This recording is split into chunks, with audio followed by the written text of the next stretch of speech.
자, 이 시간에 누가복음 11장 45절부터 54절까지 말씀을 가지고 제목을 진리의 문을 막는 자들한테 화가 있다 라는 말씀으로 전해드리려고 합니다. 예수님께서 율법사들을 오늘 책망하시는데 왜 책망하시는가, 그 이유가 중요해요. 그 이유를 통해서 우리가 참된 신앙이 무엇인가 한번 살펴보았으면 좋겠습니다. 자, 오늘 본문은 예수님께서 율법사들과 바리새인들의 그 위선과 교만을 책망하신 말씀입니다. 이 말씀들은 지난 시간에 우리가 11장 37절부터 계속해서 이어지는 그러한 어떤 식사 자리에서 있었던 긴 대화의 마지막 부분이에요. 예수님께서 바리새인들의 위선을 지적을 하니까 율법사들이 자기 스스로를 방어를 합니다. 그러다가 오히려 더 큰 책망을 받는 장면이 오늘 이야기가 되겠어요. 자, 본문에는 율법사, 영어로 lawyer입니다. 율법사가 나오는데 우리가 말하는 lawyer하고는 좀 달라요. 그러니까 우리는 보통 변호사, 그런데 여기서는 율법사. 영어는 같은 단어인데 이제 우리말 반응이 틀리죠. 성경에 말하는 율법사, lawyer는 헬라어로는 노미코스라고 합니다. 모세 오경, 율법을 연구하고 해석하고 가르치는 사람이 율법사예요. 그래서 사회적인 지위로 따지면 당시의 그 지도자였던 랍비, 서기관, 바리새인과 비슷합니다. 그런데 보다 전문적인 그런 계통의 사람들이죠. 사회적으로 이스라엘 백성들한테 율법을 판단을 내려주거나 종교 재판할 때 법적 근거를 제시해 주는 역할을 하는 거예요. 그래서 이제 어떤 사람의 징계를 할 때 징계 근거가 이거는 성경에 어디 몇 장 몇 절 근거로 이 사람은 어떻게 됩니다 하는 판단 근거를 제시해 주는 게 율법사다 생각하면 되고 있습니다. 자, 근데 현대적 의미의 변호사는 어떻습니까? 국가 법정에서 활동을 하죠. 사람이 제정한 인간의 법을 근거로 법률 자문이나 소송을 대리하거나 계약서 같은 것을 해주는 역할, 작성 역할을 하는 것이 변호사이죠. 그러니까 현대 변호사는 사람의 법체계 아래에서 사람들 간의 정의를 다루는 전문가고, 성경의 율법사는 하나님의 법, 율법을 다루는 영적인 그런 지도자다 할 수가 있습니다. 자, 그런데 성경에 보면 변호자라는 게 또 있습니다. 변호자. 영어로 이제 advocate라고 하는데요. 자, 이거 좀 다르죠. 요한일서 2장 1절에 보면 아버지와 함께 계신 변호자가 우리한테 계시니 곧 의로우신 분 예수 그리스도다 라고 말씀을 합니다. 그러면서 2절에 예수님은 우리 죄들뿐만 아니라 온 세상의 죄들로 인한 화해 헌물이 되신다, 이 말씀이 나오죠. 그러니까 이 변호자로서 예수 그리스도는 또 변호사하고는 다른 것이 되겠죠. 자, 율법이라고 하는 것을 지식적으로 아는 것하고 하나님을 인격적으로 아는 것은 다른 것입니다. 마귀도 믿지 않는 사람도 율법은 알아요. 예수님을 믿지 않는 사람도 성경 말씀 읽습니다. 어떤 종교서적이나 경건의 책으로 성경을 읽는 사람이 많아요. 자, 그런데 오직 그리스도인들만 하나님을 압니다. 그죠? 옆집 아이가 우리 집에 아버지를 알 수는 있어요. 저분은 누구네 아버지야. 그렇죠? 근데 우리 집 아이만 그 아버지인 나를 아는 거죠. 다르지 않습니까? 내가 우리 아버지를 아는 것하고 옆집 아이가 우리 아버지를 아는 건 다른 거예요. 자, 그래서 율법을 안다는 것은 그 말씀과 명령과 규례와 도덕 기준을 이해하고 기억한다라고 한다면, 하나님을 아는 것은 그 율법의 주인이 되시는 하나님 자신과 인격적으로 교제하면서 믿음으로 하는 거예요. 믿음으로. 그래서 우리가 기도할 때 아버지 하나님 하고 기도하면서 나가지 않습니까? 왜? 우리가 하나님을 알잖아요. 그 아는 거하고 믿지 않는 사람이 하나님을 아는 건 다른 거다라고 하는 것이죠. 자, 여러분은 하나님께서 천지와 우주 만물을 창조하신 것을 어떻게 아십니까? 그거 어떻게 알아요?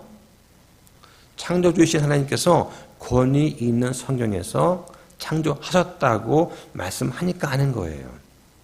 예. 자, 한글 누가 만들었습니까? 세종대왕이죠. 그거 어떻게 합니까? 이조실록에 학자들이 그렇다라고 기록해 놨어요. 그러니까 권위 있는 학자들에 의해서 기록하고 관찰하고 검증할 수 있는 근거가 있기 때문에 우리가 알고 믿는 것입니다. 자, 하나님께서 세상을 창조했다고 권위 있는 성경에 기록되어 있고 또 하나님의 섭리와 보존에 의해서 구약은 히브리어로 신약은 헬라어로 기록이 되었습니다. 그 이후에 영어가 세상을 지배하면서 신구약 66권을 영어로 가장 완전하게 보존된 성경이 있다. 이게 킹잼 성경이에요. 이게 유일한 것입니다. 그 성경을 우리가 우리말로 번역해서 보고 있는 것이죠. 자, 그러면 우리 믿음의 최종 권위가 되는 이 킹잼 성경, 왜 킹잼 성경이 최종 권위가 될 수 있느냐? 왜 원본도 아니고 사본도 아니고 왜 킹잼 성경이 우리 믿음의 최종 권위냐? 이걸 잠깐 설명을 좀 드리겠습니다. 자, 지금 이 시대에 영감으로 기록되었다고 보통 말하는 원문은 존재합니까? 존재하지 않습니다. 다 사라졌죠. 네, 오래돼서. 자, 그 원본을 보고서 베낀 사본, 필사본도 지금 남아있긴 한데 정확하게 뭐가 남아있는지 모릅니다. 구약은 그나마 유대인들이 철저하게 보존했지만 신약은 유대인들이 배척했기 때문에 잘 보존이 안 돼 있어요. 그래서 지금까지 발견된 성경 사본의 수가 얼마냐 보면은 헬라어 사본이 5,800개 됩니다. 그리고 히브리어 구약 사본이 약 10,000여 개가 돼요. 그래서 그 이외 라틴어, 시리아어, 콥트어를 통해서 고대 번역본까지 다 합치면 성경이 몇 개가 되느냐? 사본이 25,000개가 돼요. 자, 그런데 그때 당시 기록되었던 히브리어, 헬라어가 지금 현재 사용하는 히브리어, 그리스어하고 같으냐? 그렇지 않다는 것입니다. 예. 여러분이 우리말 쓰고 있지만 조선시대에 사용되었던 그 말과 우리 지금 말 같습니까? 그렇지 않거든요. 예. 대화는 통하겠지만 글로는 통하지 않을 것입니다. 자, 그런데 문제는 뭐냐? 그 히브리어, 헬라어 단어가 한 단어의 뜻이 여러 개가 있어요. 그러면 이 단어가 어떤 뜻인지 어떻게 합니까? 그래서 하나님께서 이 시대에 그 말씀을 보존해 주시겠다고 약속하셨으니까 보존을 하셔야 되는데 그럼 어떻게 됩니까? 그걸 누가 정리해서 하나의 책으로 만들어내는 거예요. 그래서 1611년에 영국 제임스 왕에 의해서 히브리어, 헬라어, 라틴어를 모국어처럼 잘하는 당대 최고의 47명의 석학들에 의해서 서로 비교하고 대조하고 해서 영어로 이거를 통해서 번역을 했습니다. 그러니까 하나님께서 영감으로 주신 단어를 그대로 보존하기 위해서 의역도 아니고 형식적 일치 기법으로 한 단어 한 단어를 그대로 옮겨 적는 번역하는 그런 방식으로 번역한 그 성경이 킹잼 성경이다 하는 것입니다. 당시 중세시대, 보통 중세시대 그러면 기원 후 500년부터 1500년까지를 중세시대라고 해요. 천주교가 장악했던 시기죠. 암흑시대인데 이때 사용되었던 카톨릭에서 사용하던 그런 성경은 정경하고 외경이 막 섞여 있었습니다. 이거를 정경과 외경을 분리해서 최초로 하나의 완성된 책, 북으로 만들어진 바이블이 바로 킹잼 성경이에요. 그 성경을 우리가 믿음의 최종 권위로 믿고 있다 하는 것을 기억하면 좋겠습니다. 자, 오늘 본문을 보면 예수님께서 율법사들을 책망을 하세요.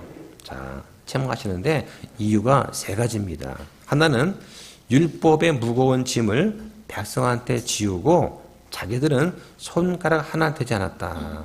또 한 가지는 많은 대언자들을 죽이고 그 무덤들을 꾸며놨다. 또 한 가지는 지식의 열쇠를 가져와서 막았다 하는 것입니다. 자, 이게 무슨 뜻인지 자세히 살펴보겠습니다. 자, 누가복음 11장 37절에 보면 예수님께서 어떤 바리새인의 집에 들어가서 식사를 하시는데 예수님께서 이 바리새인들의 형식적인 종교 행위를 책망하시죠. 그래서 손 씻는 정결례 의식, 11조 준수하고 명예로운 자리를 좋아하는 이런 태도들, 겉으로 볼 때는 경건한 듯 했는데 속은 탐욕과 교만으로 가득 차셨다 하는 것을 예수님이 지적을 하십니다. 자, 예수님께서 그 바리새인들을 꾸짖으실 때 그 옆에 있던 한 율법사가 하는 말이 있어요. 뭐라 하냐? 선생님, 그렇게 말씀하시면 우리까지도 모욕하시는 겁니다. 섭합니다. 이러는 거예요. 자, 보겠습니다. 오늘 11장 45절 볼게요. 그때에 율법사들 중 하나가 그분께 응답하여 이르되 선생님이여 그렇게 말씀하심으로써 우리도 모욕하시나이다 하는 거예요. 이것은 단순한 불평이 아니라 자신들의 의와 권위가 공격받았다라고 느낀 그 다음의 반응의 말이었습니다. 그들의 관심은 오직 자기들의 자존심과 체면을 보호하는 것이었습니다. 율법사들은 모세율법을 연구하고 해석하는 그런 종교적인 전문가였죠. 그래서 성경에 통달했습니다. 그리고 말씀 한 구절 한 구절을 쉽게 풀이할 줄은 알았는데 정작 그 말씀의 주인공이신 예수 그리스도는 알지 못했던 사람이에요. 자, 오늘날도 교회 안에 이와 비슷한 그런 위험이 있습니다. 자, 누가 가장 위험한 존재일까? 아마 목사들일 것입니다. 목사들은 말씀을 가르치고 연구하는 사람들이죠. 그들한테 가장 큰 나중에 심판과 책망이 있을 것입니다. 영국의 교육자였던 A.S. 닐이라는 사람이 있습니다. 교육학 쪽에서는 아주 유명한 사람인데요. 자, 이 사람이 뭐라고 했느냐? 실천할 수 없는 것은 가르치지 말라라고 했어요. 그런데 이때 당시 이 닐이라는 그 교육자가 종교나 정치에 관심이 많았습니다. 그래서 그 사람의 한 유명한 말이 있는데 뭐냐? 목사가 실천할 수 없는 것은 설교하지 말라는 거예요. 이런 이슈가 아주 상당히 공감을 불러일으켰던 것 같습니다. 자, 그런데 그걸 그대로 적용하면 어떻습니까? 오늘날 목사가 실천할 수 없는 말은 설교하면 안 된다. 그러면 설교할 게 뭐가 있어요? 설교 거의 할 거 없습니다. 목사가 이렇게 말을 하지만 목사 자신도 잘못을 하고 있고 말씀을 어기는 것이 뭐 한두 가지겠습니까? 자, 그러다 보니까 이 말씀이 이제 찔리는 거예요. 그 율법사들이 지금 예수님께서 하신 말씀에 너무나 상처를 입은 것입니다. 자, 오늘 본문에 보면 주님께서 책망하신 이 율법사의 세 가지 모습이 나오는데 예수님께서 이 관련해서 너희한테 화가 있을지어다 하면서 화를 선포하시는 거죠. 단순한 비난이 아니라 진리 없는 종교가 어떻게 사람들을 멸망으로 이끌 수 있는지를 경고하신 그런 말씀이다. 자, 그래서 예수님께서 율법사들을 책망하신 그 이유가 뭔가를 자세하게 한번 살펴보겠습니다. 첫 번째는 뭐냐? 사람들한테 무거운 짐만 지우고 자기는 손가락 하나 되지 않았다. 자, 본문에 46절 보겠습니다. 그분께서 이르시되 너희 율법사들아 너희에게도 화가 있을지어다. 자, 너희에게도 했어요. 그죠? 바리새인, 서기관뿐만 아니라 율법사 너희에게도 화가 있을지어다. 지기에 힘든 짐들을 너희가 사람들한테 지우고 너희 자신은 손가락 하나도 그 짐들에 대지 않는구나 하는 것이죠.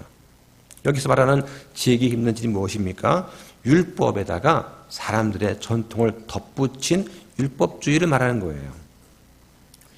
율법사들은 사람들한테 세세한 그 규례를 강요하면서도 정작 자신은 이걸 실천하지 않는 거예요. 그런 위선자였습니다. 이들은 하나님께 나아가게 하는 그런 것이 아니라 사람을 눌러서 좌절시키는 멍해가 된 것이죠. 율법은 나쁜 거냐? 그렇지 않습니다. 다만 율법은 사람을 구원하지 못하고 오히려 죄를 깨닫게 하는 것입니다. 율법에 의해서는 죄를 알게 된다. 그 말씀을 하는 것이죠. 그래서 율법은 우리를 그리스도께 인도하는 감독교사다. 혹은 지도교사다. 또는 훈육선생이다. 이런 말을 하는 것이죠. 예전에 개혁성경은 이걸 몽학선생이라고 했습니다. 예. 지금은 그 말 뜻 아마 아는 분 거의 없을 거예요. 몽학선생이 무엇입니까? 예. 몽학이라는 말 자체가 어린 아이를 가르치는 뜻이에요. 예. 자, 그런데 이 율법주의자는 사람을 율법의 노예로 묶어두려고 했습니다. 지금도 교회 안에는 이런 율법적인 태도가 있습니다. 자, 어떤 게 있을까? 예를 들면 예배 시간은 꼬박꼬박 참석을 합니다. 그리고 하나님께 예배할 때 정작 하나님과 나와의 영적 교제가 없는 경우가 있어요. 어떤 경우냐? 교회 들어오면서 예를 들면 뭐 11조라든가 헌금은 꼬박꼬박 합니다. 자, 근데 이걸 통해서 다른 사람이 볼 때 내가 의로워지려고 한다면 어떨까 하는 것이죠. 다른 사람이 이렇게 쳐다볼 때 황금 봉투 딱 넣고 이렇게 하는 거. 예. 그러니까 어떤 율법을 행위로 완성하려는 시도가 아닌가 하는 것입니다. 예전에 장로교회 있을 때는 교회에 딱 들어오면 뒤에 게시판에 크게 뭐가 있었냐, 성도들 이름이 쫙 적혀 있었어요. 그리고 그 성도가 11조를 내면 스티커를 딱 하나 붙여줍니다. 거기다가. 예. 그래서 그 스티커가 쫙 위로 올라가야 되는 거예요. 끝에까지.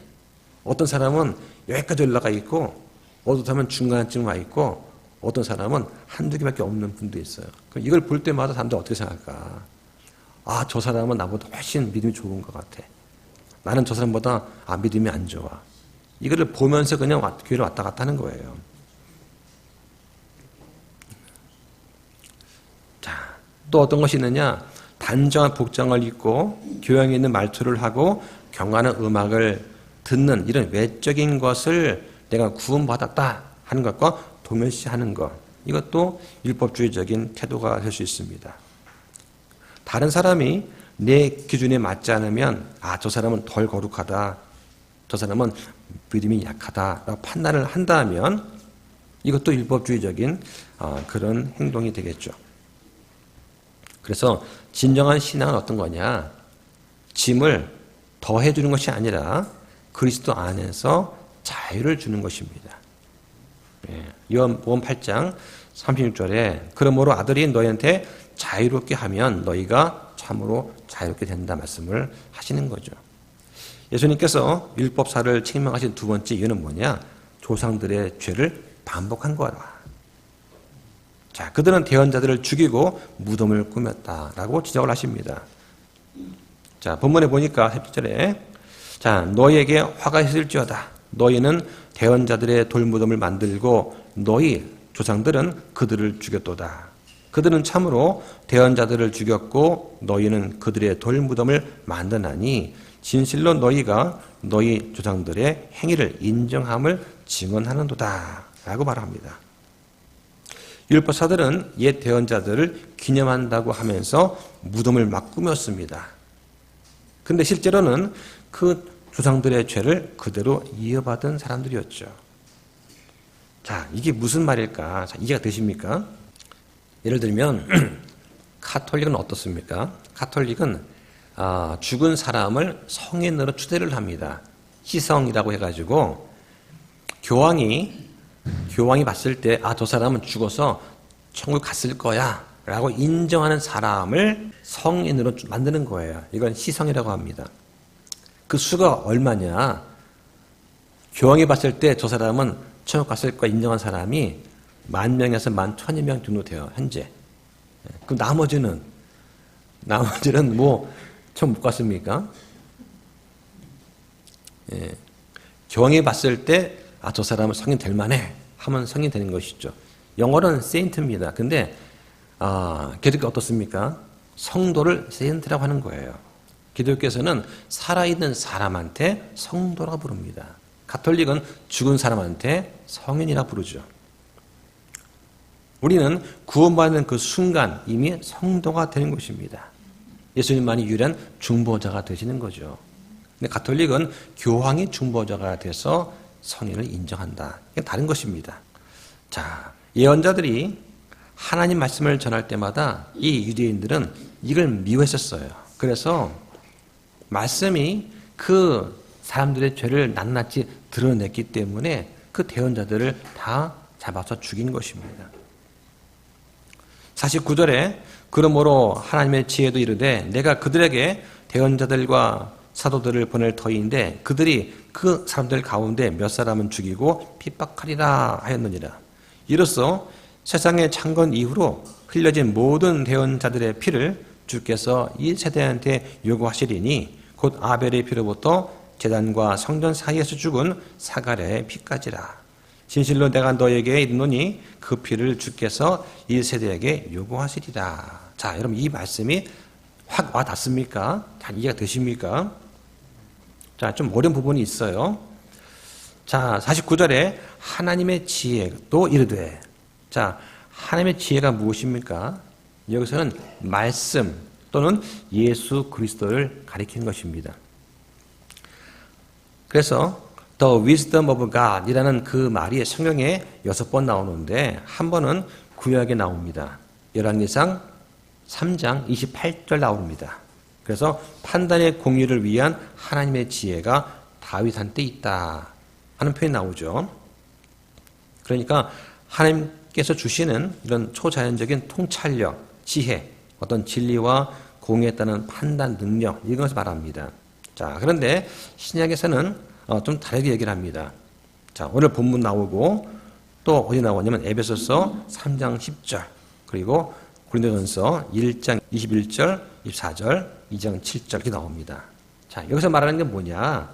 신비 속에 감추어진 지혜를 가리키는 것이기도 하고 복음 선포의 방식을 말하기도 합니다. 자, 근데 여기서는 의인하다는 표현이에요. 그래서 그리스도 자신이 하나님의 지혜시다 하는 것입니다.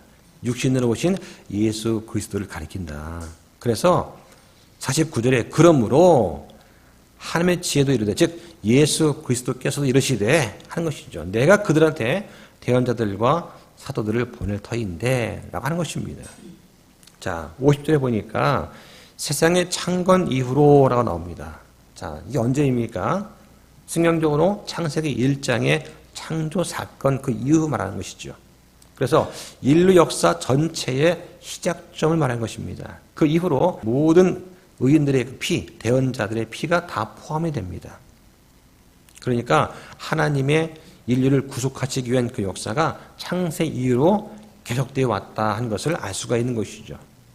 성경에 보면 세상의 창건 때부터 은밀히 간직된 것들이 있다. 그리고 세상의 창건 때부터 죽임을 당한 어린 양 이런 표현이 나오는 것이죠. 자, 이런 구조들이 모두가 하나님께서 그 계획하신 것이 창세 이전부터 있었고 그런데 인류의 타락과 함께 의와 불의가 대립을 하고 하나님 편과 마귀의 편이 사이에서 피 흘린 역사가 시작이 되었다 하는 것을 보여주는 것이죠. 자, 이 피라고 하는 것은 뭐냐? 성경에서 생명과 속죄 그리고 심판을 상징하는 단어입니다. 창세기 4장에 보면 아벨의 피가 땅에서 부르짖습니다. 그죠? 예, 가인에 의해서 아벨이 죽을 때, 자, 아벨이 최초의 대언자예요. 자, 왜 최초의 대언자입니까? 아담과 이브가 범죄한 다음에 에덴에서 쫓겨납니다. 그리고 쫓겨날 때 하나님께서 아담과 이브한테 동물의 가죽 옷을 입히셔서 내보내시죠. 그러니까 무슨 얘기입니까? 속죄를 하려면 동물을 잡아서 그 피를 흘려야 한다는 것을 알려주는 거예요. 이거를 아담과 이브가 가인과 아벨한테 알려주었을 것입니다. 그런데 아벨은 그대로 따라한 거예요. 근데 가인은 어떻습니까? 그렇지 않은 것이죠. 그래서 아벨이 가인한테 형, 그러면 안 되지. 동물을 잡아서 피를 흘린 다음에 하나님께 바치는 거야. 이렇게 했을 텐데 가인이 그걸 무시했겠죠. 그러니까 가인은 그냥 자기들의 농산물 가지고 바치다 하나님이 안 받아주시니까 화가 나서 아벨을 죽였다 하는 것입니다. 그런데 여기 보니까 본문에서 아벨의 피로부터 사가랴의 피까지란 말 나옵니다. 자, 그러니까 다시 말하면 최초의 대언자는 아벨이고 마지막 대언자가 사가랴라는 얘기죠. 근데 성경의 마지막 구약이 뭡니까? 말라기 아닙니까? 그러니까 창세기부터 구약의 끝은 말라기인데 왜 사가랴의 피까지라고 했을까? 자, 여기서 이제 조금 궁금한 것이 있으시겠죠. 자, 여기 말한 사가랴는 요한의 아버지 사가랴가 아니고 여호야김 시대의 제사장 사가랴입니다. 그러니까 역대하 24장이 나오죠. 그러니까 히브리인들이 갖고 있던 성경, 킹렘 성경 말고 히브리인들의 성경은 구약이 시작이 창세기고 마지막이 역대기 하입니다. 자, 이걸 좀 말씀을 드릴게요.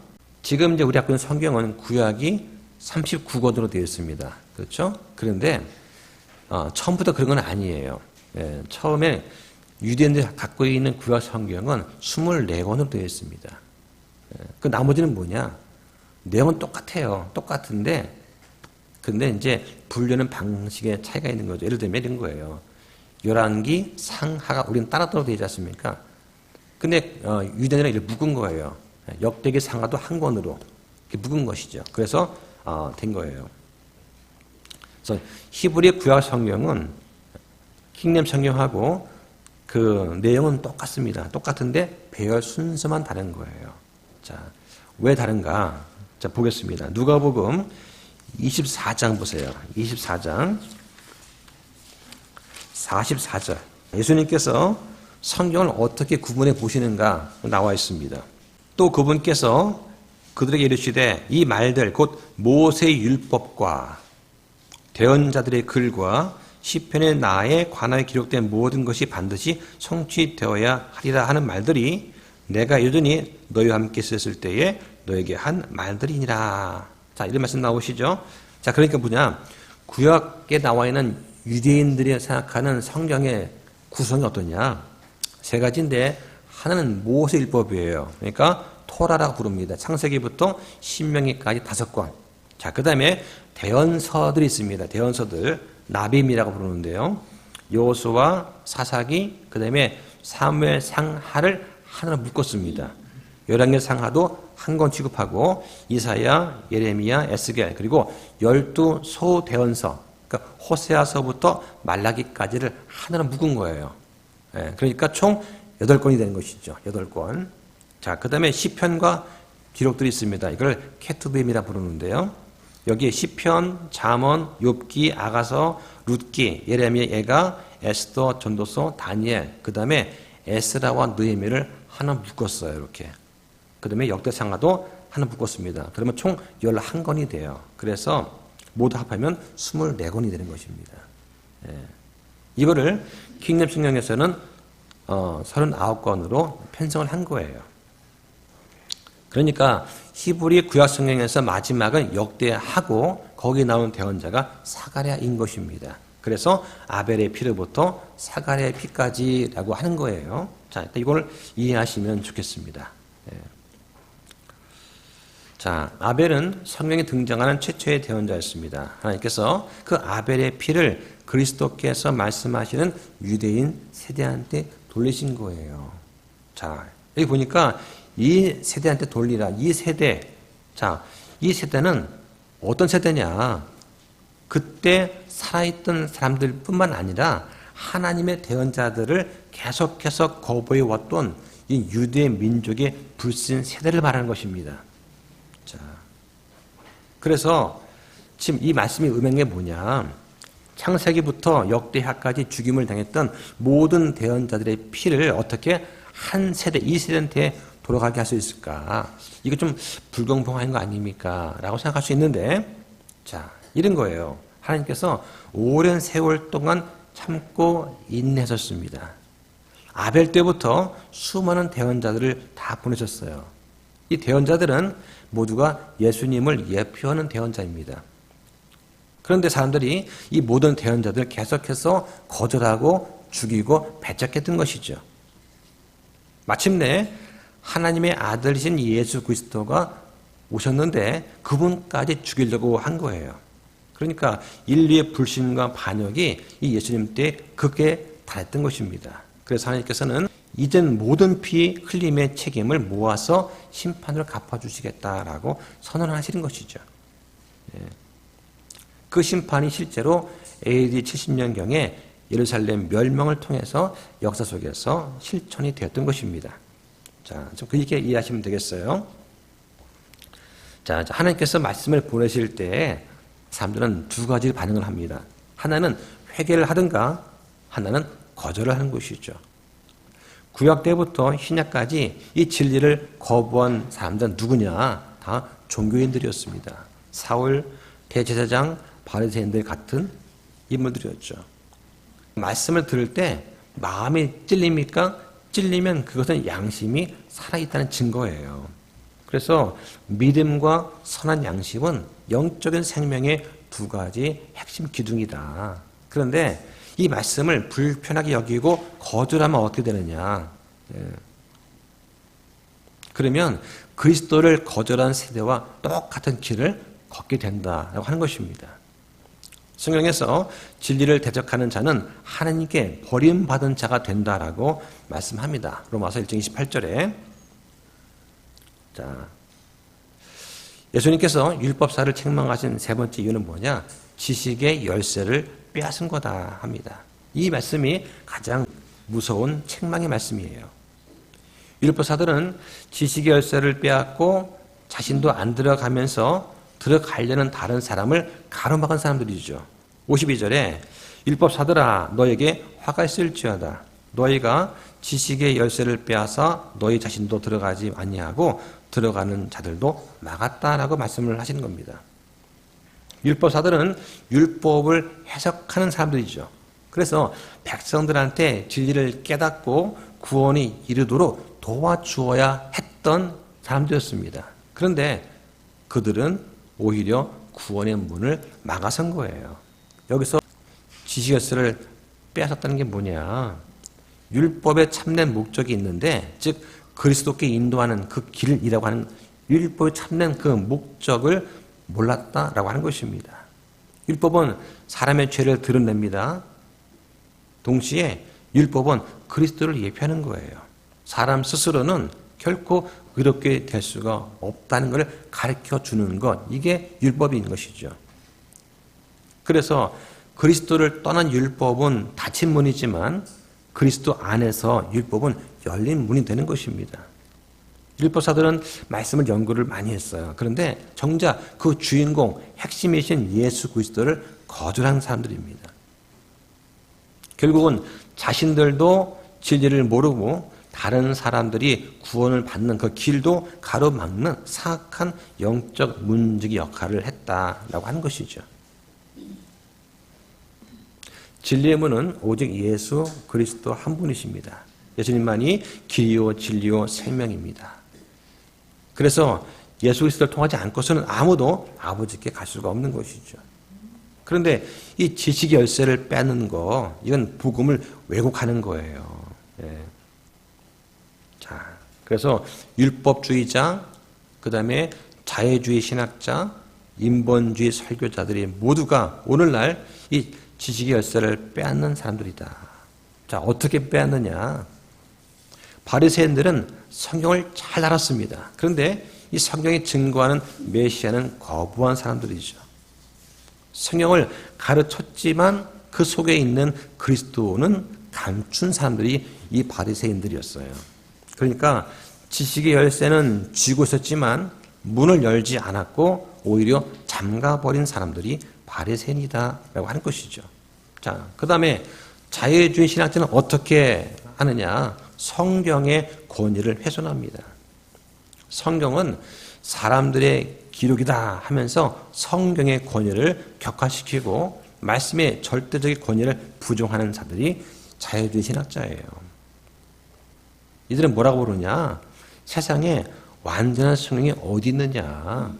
세상에 완전히 보존된 성경은 없다. 누가 말합니까? 자유주의 신학자가 말하는 거예요. 이게 오늘날 전 세계 대부분의 신학자가 여기에 해당한다. 이들은 지식의 열쇠를 빼앗아서 사람들이 성경을 믿을 수 없게 만듭니다. 성경의 기적, 또 예수님의 처녀 탄생, 부활을 부정합니다. 성경은 신화다, 상징이다 라고 믿게 만드는 것이죠. 그래서 사람들이 구원의 진리로 들어가지 못하게 막는 역할을 하는 사람들이 자유주의 신학자예요. 자, 세 번째는 인본주의 설교자가 있어요. 자, 이들은 하나님 영광보다 사람의 행복과 성공과 자아실현을 강조하는 사람들입니다. 복음을 죄와 구원의 문제에서 끌어내려서 심리학적인 위로나 동기부여 메시지로 바꿔버리는 사람들입니다. 대표 인물이 조엘 오스틴 같은 사람들, 릭 워렌 같은 사람들이 해당하는 것이죠. 이들은 죄 대신에 자존감 부족이다 말합니다. 죄책감 느끼십니까? 양심이 찔리세요? 그거 자존감이 낮은 거예요. 자존감을 키우세요. 회개 대신 자기 개발을 가르칩니다. 회개하고 반성, 슬퍼하는 그 시간에 자기 자신을 개발하도록 하십시오. 십자가 대신에 긍정의 힘을 강조합니다. 된다고 믿으면 됩니다. 이걸 통해서 사람들은 자신을 바꾸려고 합니다. 하지만 결코 하나님께로 돌아오도록 돕지는 않아요. 그러니까 하나님을 아는 지식의 열쇠를 사람의 손에 넘겨버렸다. 이게 율법주의자와 자유주의 신학자와 인본주의 설교자들의 문제인 것입니다. 말씀을 가르치는 사람은 열쇠를 가진 자로서 두려움으로 강론 앞에 서야 됩니다. 진리를 왜곡하면 많은 혼들을 멸망으로 인도하게 되는 것이죠. 그런 의미에서 복음 사역자는 그냥 가르치는 자가 아니라 혼들을 생명으로 인도하는 자입니다. 자, 이러한 율법사들의 세 가지 모습 때문에 예수님은 그들을 책망하셨습니다. 자, 그런데 이거에 대한 사람들의 반응이 어땠느냐? 사람들은 회개 대신에 오히려 하나님을 대적했어요. 자, 보겠습니다. 53절에 그분께서 이것들을 그들한테 말씀하실 때에 서기관과 바리새인들이 그분을 거세게 몰아붙이기 시작하여 그분께서 많은 것을 말씀하게 하고 그분을 기다리며 그분을 고소하기 위해 그분의 입에서 나오는 어떤 것을 붙잡으려 하더라. 사람들의 반응은 어떻습니까? 회개하지 않았습니다. 양심에 찔렸지만 오히려 진리를 미워했어요. 계속해서 빛이 비추는데도 빛을 거절하고 진리를 거절하고 그런 사람들을 성경은 뭐라고 부르느냐? 버림받은 자들이다 라고 부른 것입니다. 성경에는 잃어버린 자와 버림받은 자가 있어요. 다른 거예요. 잃어버린 자들은 구원의 가능성이 있습니다. 그런데 버림받은 자들은 심판의 대상이에요. 사람들은 예수님을 어떻게든 흠잡고 붙잡을 증거를 찾으려고 했습니다. 이제 단순한 논쟁을 넘어서서 공개적으로 예수님을 대적하고 음모를 꾸미는 단계로 지금 진행이 됩니다. 그래서 그분을 거세게 몰아붙이기 시작했다. 즉 예수님께 대해서 이젠 적대적 감정이 폭발한 그런 상태입니다. 예수님이 기적을 일으키고 안진병을 일으키고 죽은 자를 살리고 이거는 지금 생각도 없어요. 아, 저번에 메시아였구나. 표적을 봤어도 이젠 그게 눈에 들어오지 않습니다. 어떻게든지 자기들 자존감을 떨어뜨리고 자기 의를 망가뜨렸던 저 예수님을 어떻게든지 끌어내려고 사람들은 생각을 하는 것이죠. 자기의 자존심과 자기 의가 상처받은 사람의 분노는 엄청난 것이었습니다. 말씀은 그 사람을 드러내는 거울이 됩니다. 바리새인들은 말씀으로 자기의 위선이 드러나자 자기를 고치는 대신에 오히려 진리를 말하는 그 분을 미워했던 것이죠. 그래서 진리는 항상 어두운 곳에서 미움을 받습니다. 요한복음 3장 19절 보실까요? 19절에 정죄의 근거는 이것이니 곧 빛이 세상에 왔으나 사람들이 자기 행위들이 악함으로 빛보다 오히려 어둠을 사랑한 것이니라. 이는 악을 행하는 자마다 자기 행위들이 드러나서 책망받을까 염려하여 빛을 미워하며 빛으로 오지도 아니하기 때문이라고 합니다. 사람을 두려워해서 빛을 비추는 것을 망설이거나 진리를 외치는 것을 망설이게 되면 주님께서도 우리에게 망설일 같지 않겠습니까? 말씀을 전하는 사역자도 똑같은 현실이 있습니다. 세상은 진리를 싫어합니다. 그러나 빛은 어둠을 꾸짖지 않고서는 결코 빛날 수가 없는 것이죠. 우리는 진리를 두려움 없이 선포해야 합니다. 세상은 미워하겠지만 하나님은 인정하시는 거예요. 자, 말씀을 정리하겠습니다. 오늘 우리는 말씀을 통해서 주님 앞에서의 참된 신앙이 무엇인지를 살펴보았습니다. 요점은 종교 생활에 빠지지 말고 거기서 나와서 그리스도와의 관계를 점검하라는 거예요. 율법사는 성경을 연구했습니다. 성경을 잘 알았어요. 그런데 성경의 중심이신 그리스도를 몰랐던 사람들이죠. 종교의 권위는 가졌지만 진리의 권능은 잃어버린 사람들이었습니다. 예수님은 그들의 위선을 폭로하시면서 동시에 우리한테도 물어보십니다. 너희의 믿음은 어디 있느냐? 너희는 믿음 안에 있느냐? 그렇다면 너희 자신을 시험해 보라. 그 말씀을 하십니다. 자, 한 말씀만 더 보겠습니다. 고린도후서 13장 5절 말씀 보시죠. 자, 함께 씁니다. 시작. 너희가 믿음 안에 있는지 너희 자신을 살펴보고 너희 자신을 검증하라.